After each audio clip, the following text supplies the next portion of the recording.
यहाँ मैं अजनबी हूँ, क्या से क्या हो गया। इस रंग बदलती दुनिया में सुख के सब साथी, तू हिंदू बनेगा न मुसलमान बनेगा, जो वादा किया वो निभाना पड़े। टूटे हुए ख्वाबों ने ऐसा मौका फिर कहाँ मिलेगा। तुमने मुझे देखा, तेरी प्यारी प्यारी सूरत को। आज की रात मेरे दिल कुदरत ने जो हमको बख्शा है, दिल जो न कह सका।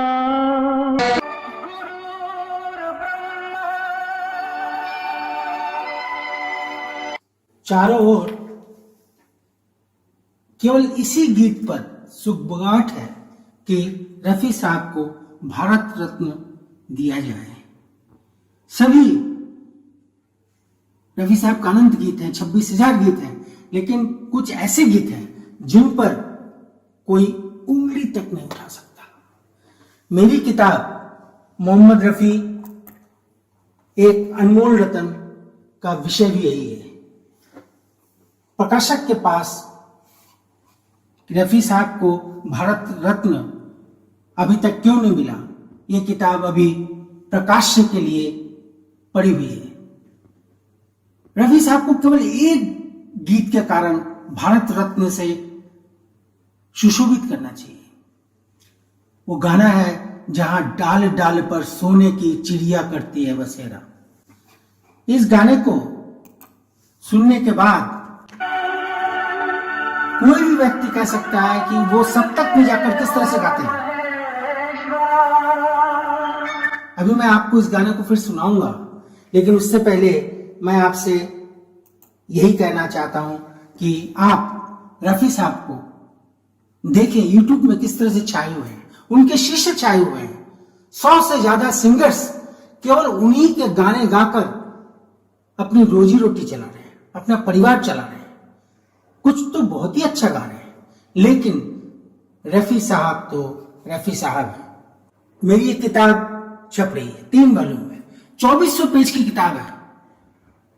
प्रकाशक भी परेशान हो गया है क्योंकि पिछले 4 महीने से उनके पास ये किताब पड़ी हुई है, अभी तक वो छाप कर दे नहीं पाए, क्योंकि वो बहुत परफेक्टली काम करना चाहते हैं। वो किताब देखकर खुद ही खुश हो गए, वाह वाह करने लगे। तो मेरा एक छोटा सा सवाल है, बहुत मासूम सा सवाल है कि कब आएगी भारत रत्न देने की शुभ घड़ी, कब रफी साहब को भारत रत्न दिया जाएगा।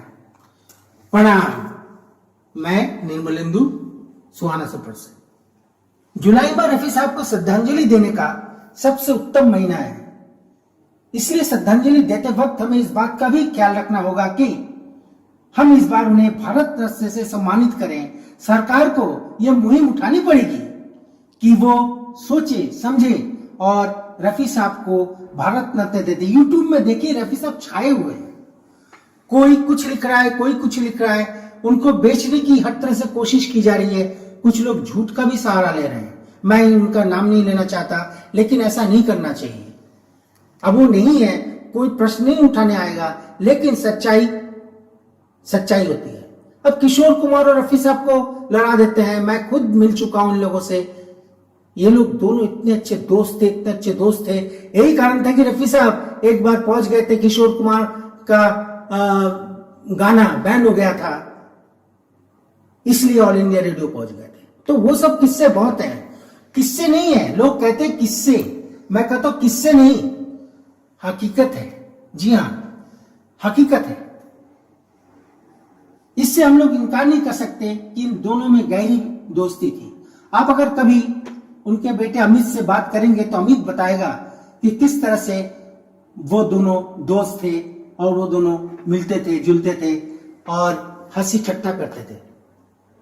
मन्ना डे, किशोर कुमार ही नहीं, मुकेश और महेंद्र कपूर भी उनके मुरीद थे। महेंद्र कपूर उनको तो अपना गुरु मानते थे। यहां तक कि तलत महमूद ने भी यह स्वीकार किया था कि जो हरकत रफी साहब कर सकते हैं वह मैं नहीं कर सकता। उन्होंने यह एक इंटरव्यू में कहा था। इसके प्रमाण है भक्ति रस में डूबे गीत।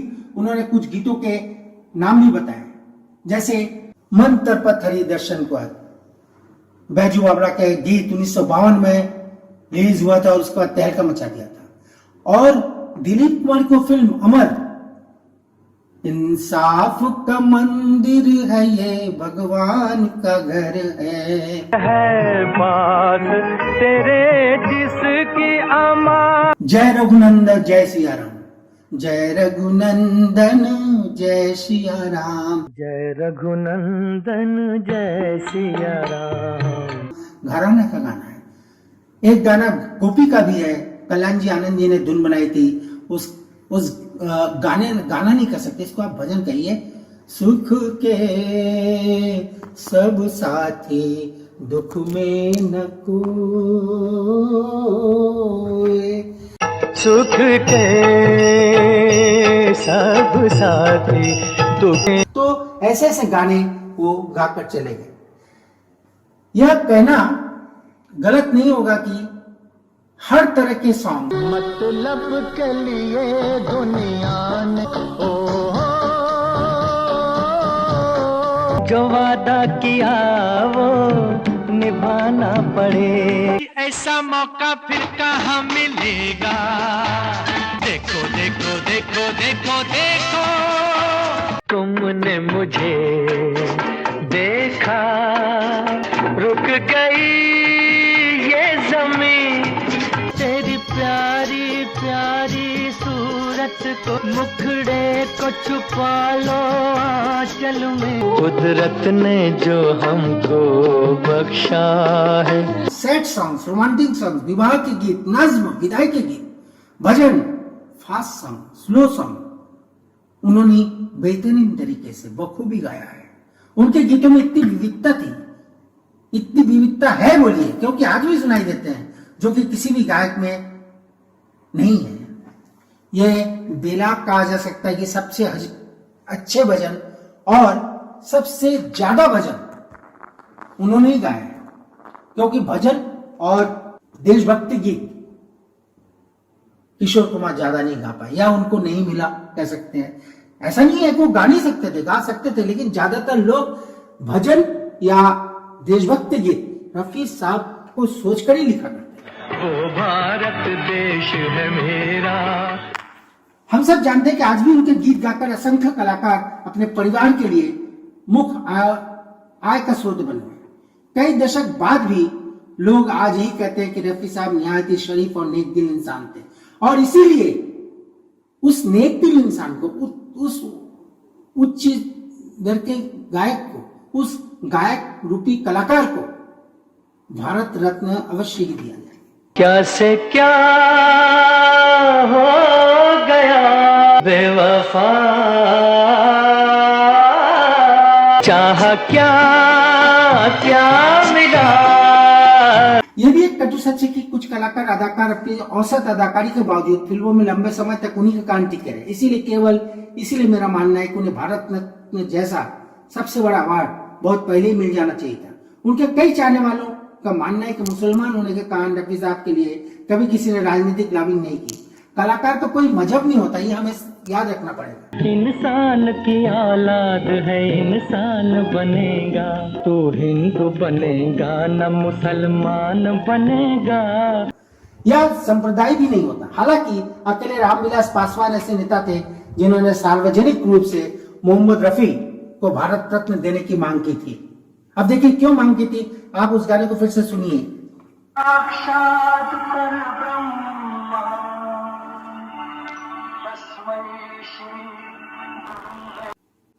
आपने सुना कि किस भक्ति भाव से उनकी आवाज देखिए, उनकी आवाज में जो कसक है वो देखिए, वो प्रेम देखिए, वो रस देखिए, वो मिठास देखिए, आपको नहीं मिलेगा। फिर से सुनिए।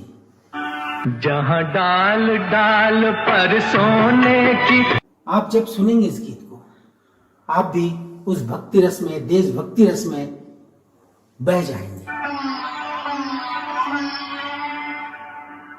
जहाँ डाल डाल पर सोने की। अब देखिए उन्होंने गुरु विष्णु से गाने को उठाकर नीचे फेंका आस्ते से, म्यूजिक ने थोड़ा सा पॉज लिया, उसके बाद ही वो शुरू करते हैं।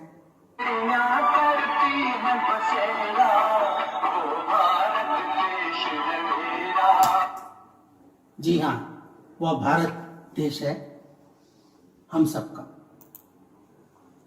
मैं यहां एक बात कहना चाहता हूं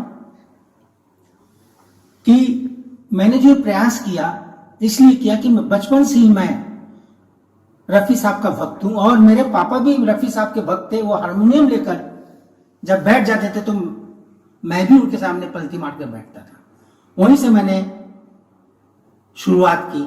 हालांकि उस समय शब्दों का अर्थ मुझे समझ में नहीं आता था क्योंकि 10 साल का था मैं या 11 साल का था। लेकिन उसके बाद धीरे धीरे रफी साहब कहां कब किस रूप में मेरे दिल और दिमाग में बैठ गए मैं नहीं समझा सकता। दिल जो न कह सका कहने की रात आई। किताब में लिखे गए इंफॉर्मेशंस रिसर्च करने में मुझे 4 साल लग गए। जी हाँ, 4 साल 6 महीने हो रहे हैं। रफी साहब से जुड़े ज्यादातर नामचीन गुलकारों का, कलाकारों का, गायकों का हमने छोटे छोटे इंटरव्यू लिए, कभी फोन पर, कभी जाकर, और कुछ यूट्यूब की मदद से मैंने उन लोगों को आपके सामने पेश किया है।